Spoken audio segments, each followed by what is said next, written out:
Hi friends, நான் அன்றைக்கி நாட்டுக்கோழியில் chicken biryani செய்திருக்கிறேன். அதை எப்படி செய்கிறேன்னு பார்ப்போம். நாங்கள் இப்போ பிரியாணி செய்கிறதுக்காண்டி அடுப்பு மூட்டியிருக்கிறோம். அடுப்பில் இப்போ கழுவின பாத்திரத்தில் ஈரம் காய்க்கிறதுக்கு வைப்போம். நான் ப்ரெஷர் குக்கர்லாம் பிரியாணி செய்ய போகிறேன். இப்போ பாத்திரத்தில் ஈரம் காஞ்சிட்டு நான் ஒரு மேசக்கரண்டி பட்டர் சேர்க்குறேன். நீங்கள் உங்கள்கிட்ட நெய் இருந்தால் நெய் சேர்த்துக்கொள்ளுங்க. நான் பட்டர் சேர்க்குறேன். இப்போ பட்டர் உருகி கொண்டு இருக்குது. மறுபடியும் உருகின அப்புறம் நான் வெங்காயம் சேர்க்க போகிறேன். வெங்காயம் சேர்க்கணும்னா முதல் பிரியாணியிலே சேர்க்குறேன். நான் இதில் அடுத்ததாக ரம்பையிலே வெட்டி வச்சுருக்கிறேன், அதை சேர்க்க போகிறேன். ரம்பையிலே இதில் சேர்க்குறேன். அடுத்ததாக வெட்டி வச்சுருக்கிற ஒரு முறை வெங்காயம் கொண்டு எடுத்து அதை இப்படி நீல வாக்கில் வெட்டி வச்சுருக்கேன். அதையும் இதுக்குள்ளே சேர்க்குறேன்.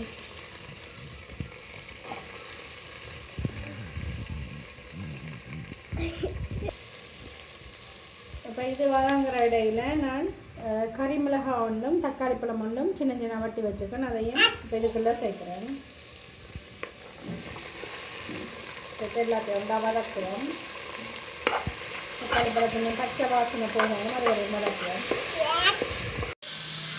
நான் இன்னைக்கு சிக்கன் பிரியாணி செய்கிறதுக்கு நாட்டுக்கோழி தான் எடுத்துருக்குறேன். அதனால் கொஞ்சம் மெலும்பும் இருக்குது. அதுக்குள்ள பிரியாணி மசாலாவை சேர்த்து குழச்சி வைப்போம்.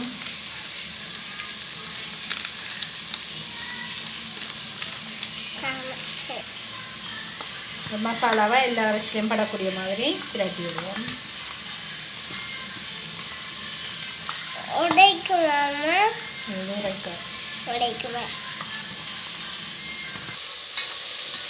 வெங்காயம் தக்காளி பழம் கறிமிளகாய் எல்லாம் வதங்கிட்டு இதுக்குள்ள சிக்கனை சேர்க்கணும்.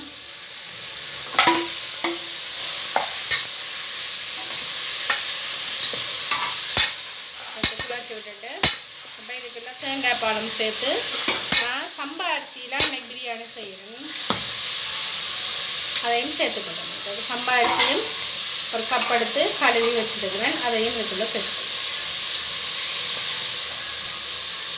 இப்போ இதுக்குள்ள நான் எந்த கப்பால் அரிசி எடுத்தனோ அதே கப்பால் ஒரு கப் பால் சேர்க்குறேன். அதே போல் 2 கப் தண்ணியும் சேர்க்குறேன். தண்ணியும் சேர்த்துக்கொள்கிறேன்.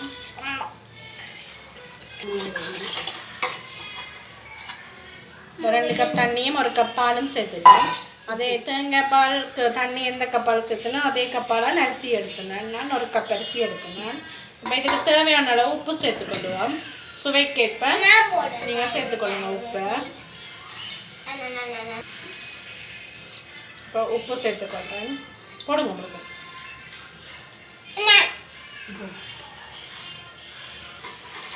இப்போ அரிசியை சேர்த்துக்கொள்ளுங்க.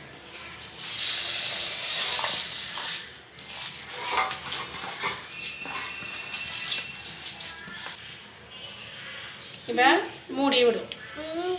மூடி 2 விசில் வர நான் உங்களுக்கு இறக்கிட்டு திறந்து காட்டு.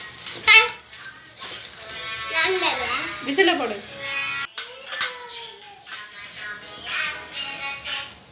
உங்களுக்கு 2 விசில் வர விட்டு நான் உங்களுக்கு காட்டுறேன்.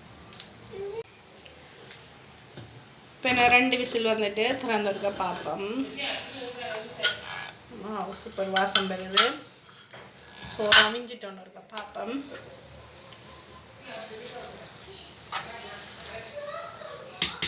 அவிஞ்சிருக்கோம். ஸோ நம்மளோட பிளேட்டில் சர்வ் பண்ணாக்க காட்டும்.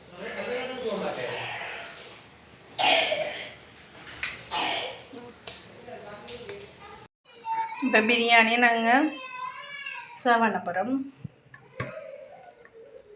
சுட சுட சூப்பர் வாசனையாக பிரியாணி எங்களுக்கு சூப்பராக தயாராகிடுச்சு. Thank you. Thanks for watching. Like and subscribe please. Thank you.